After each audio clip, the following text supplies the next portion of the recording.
What's up, YouTube? This is Too Raw for TV. As always, I'd like to remind you guys before I get into this video, if you want to donate to this channel, if you want to show love to this channel, you want to contribute to Too Raw for TV, you can do so in the links provided in the description box. Now, let's talk about the Golden State Warriors, okay?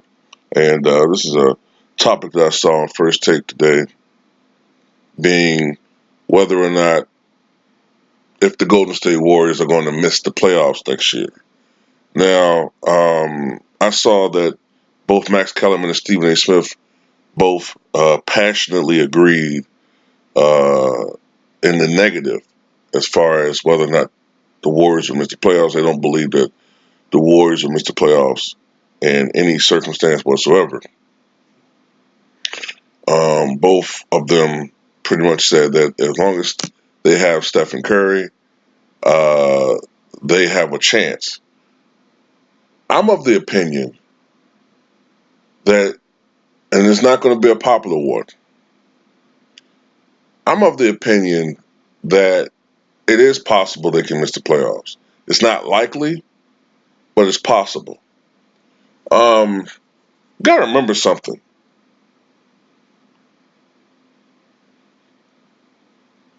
When you look at the Western Conference, right? Excuse me. When you look at the Western Conference last year, up until like the last couple of weeks, the Denver Nuggets and the Golden State Warriors were battling for first seed, right? And let me see the Western Conference rankings for last year. Okay. I think the Warriors won 57 games last year. I think Denver won 54. Yeah, 54. Portland won 53. The Rockets were the fourth seed. They won 53. The fifth seed were the Jazz. The sixth seed were the Thunder. The seventh seed were the Spurs. The eighth seed were the Clippers. Right? So the eighth seed was only 9 games behind the first seed, which of course was the Warriors. So it was only a 9-game disparity in the Western Conference. Whereas in the Eastern Conference, the first seed were the Bucks, the eighth seed were the Pistons. So that was a 19-game disparity versus a 9-game disparity in the Western Conference. So, Stephen A. Smith kind of made this argument toward the end, like as a catch or a cop-out when he talked about how loaded the Western Conference is. That's exactly why I think the Warriors could miss the playoffs. Because you got to think, without Kevin Durant, he's gone now. We don't know when Klay Thompson's coming back. I kind of guesstimated due to the timetable for that type of injury, ACL tear, that he'll probably be back sometime in February, sometime around the All-Star break. Being that there's some suspicion that both of these guys, Klay Thompson and Durant, kind of may have came back too early from injuries, which kind of exacerbated their injury and caused a more serious injury. There may be pressure for these guys to make sure they're 100% healed. So maybe instead of February, I'm just guessing, maybe Klay comes back in March. But you know how Klay is. Klay's the type of guy that doesn't want to come out. He wants to be out there as soon as possible. But anyway, by the time Klay Thompson comes back, and he's got to get back into the rhythm of things. He's not just going to come right out there and put up 30 points. Well, I don't think so.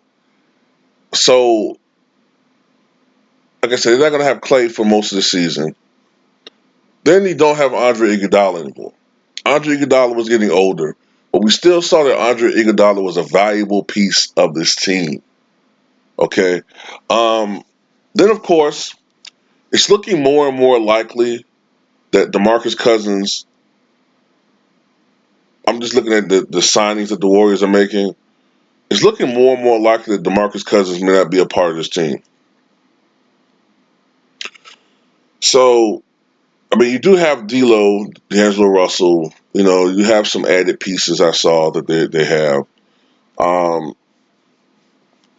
But I mean, look, if they hemorrhage 10 victories, which is kind of likely, and they go 47-35.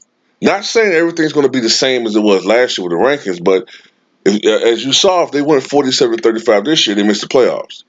So they could miss the playoffs. Then you got to look at the fact that what really drives the Warriors, what really made that team a success, even though the scoring and all that was fun, it was their defense. And they're going to miss Klay Thompson's uh, defensive presence. They're going to miss him. They're going to miss Kevin Durant's improved defense, his size alone. They're going to miss Andre Iguodala, who was playing Kawhi Leonard pretty good in the finals. You know what I'm saying? Held Kawhi to below his season and playoff averages. These guys are gone, and we already been lamenting their bench. You know, I mean, they did re-sign Kavar Looney, but I mean, you know what I'm saying? Like, this isn't the same Warrior team from 2015, 2016, maybe even 2017. It's not the same team, obviously. Um, so,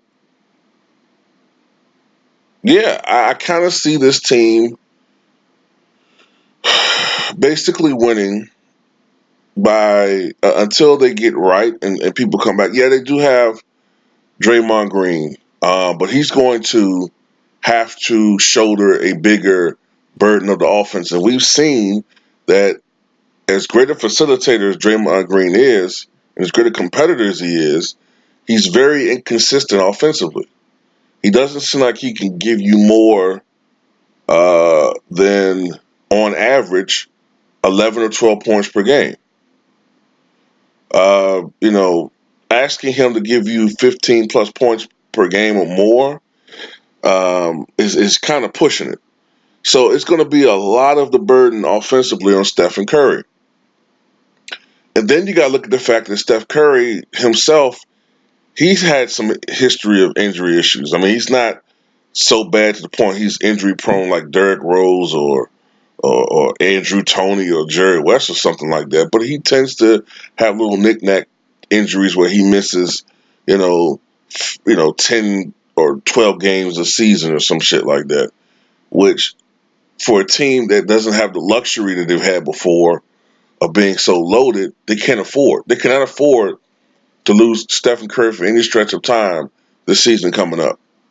Um, but yeah, it's very possible. I disagree with them totally. Now, saying they will miss the playoffs, no, I'm not saying that. But it's very possible that the Warriors could miss the playoffs. Very possible. Especially look at the improved Western Conference. Even if the Warriors had stayed the same, they would have been it'll been a tougher task going for a championship this year. See what the Utah Jazz have done, and they've been a lot of people are sleeping on that. Utah made a big improvement. I'm not saying they're going to win a title, but Utah has made a lot of improvements. The Houston Rockets are still the Houston Rockets. I don't think they're going to win a championship, but they're still the Houston Rockets, and they're still a good regular season team, and they still have a great regular season player in James Harden. You got the Oklahoma City Thunder still out there, you know, but of course you have the Clippers. See whatever they can do, and the Lakers. And you know, and I bring those two teams up because Kawhi Leonard, as of what time is I'm recording this now, as of 1:48 p.m., still hasn't officially made up his mind about what he's going to do. So if Kawhi Leonard chooses to go to the Lakers or the Clippers, that changes things even more so. So yeah, Golden State may not make the playoffs. I think they will, but like I said, the biggest argument for why they may not, when you just look at the disparity between the first seed and the eighth seed in the Western Conference, just last year, there was only a 9 game difference between the Clippers and the Warriors.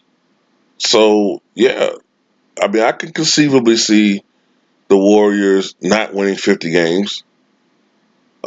Like I said, they're gonna have to try to outscore everybody, and that's not going to work all the time. Um, so we'll see. It's going to be fun, and